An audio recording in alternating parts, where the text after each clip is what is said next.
first Indonesian painter to learn to work and paint in the European style.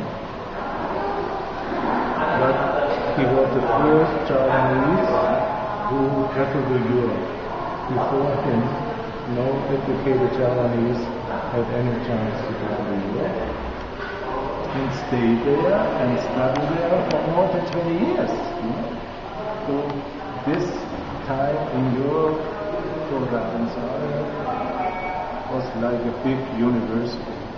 And when he came back to Java, he was a highly educated man. He spoke at least 4, maybe 5 European languages.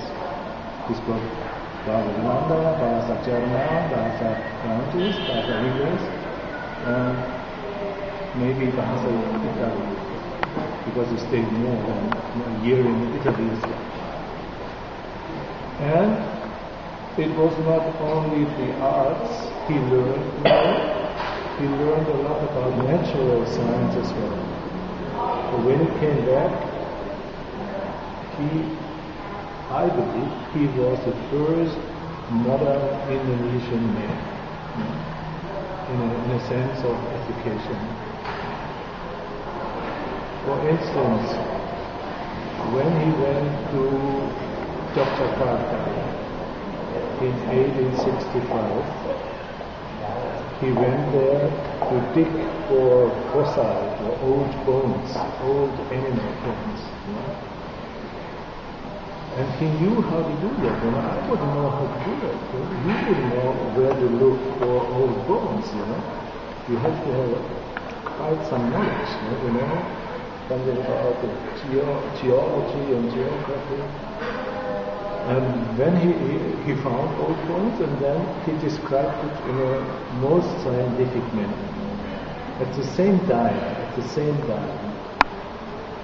an Indonesian, a Javanese nobleman was writing a book on Java, and this guy, he also found these old bones, but he described them as, the Barata must have been here, the rest of the fights between the Bandaras and the Kurawas and so on. So his explanation was very traditional, very Javanese, and at the same year, another Javanese, Raden Saleh, already had a new, very scientific, very modern explanation for the same thing. So I tell you that to illustrate how different he was and how exceptional he was. He was more educated than most of the Dutch colonial government officials. Usually they were very uneducated people, And still, he was not really regarded by the world because of the color of his skin.